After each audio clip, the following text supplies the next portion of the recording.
Okay. Okay, hi guys, nandito kami ngayon sa Hong Kong kasama ko Sir Francis. Ito isa na naman na nag-work dito sa Hong Kong ngayon ay natulungan ng team. Ngayon siya nalang magkukwento kung anong nangyari sa kanya at ano yung masusunod niya gagawin. Sige po. Salamat po, sir. Actually, my name is Marhana Duga. I am only working here for 4 years. Pero Sign Global po, 18 months ko lang po ito ginawa as part-time job. Okay. First 6 months ko po talagang hindi pa ako nagkaroon ng downline kasi inaral ko ang negosyo.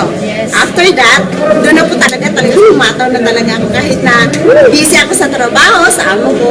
Talagang isiningit ko po kahit nasa siyara kung nagtutulog.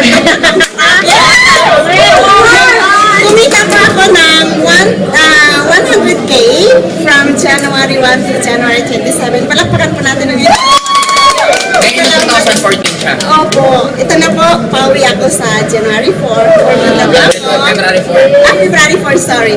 February 4 po. Pakiulit. Anong kinita mo? Tsaka bakit ka uwi? Uwi na po ako para i-full-time ang global kasama ng aking family. Salamat po! Guys, imagine mo ginagawa ng team. Hindi ka lang tutulungan na bumalik kung hindi uuwi ka na talaga at permanent ka na hindi ka na babalik dito sa Hong Kong. Kaya kung nangyari to sa kanya, expect niya sa inyo na maniniwala at gagawin ang tamang team.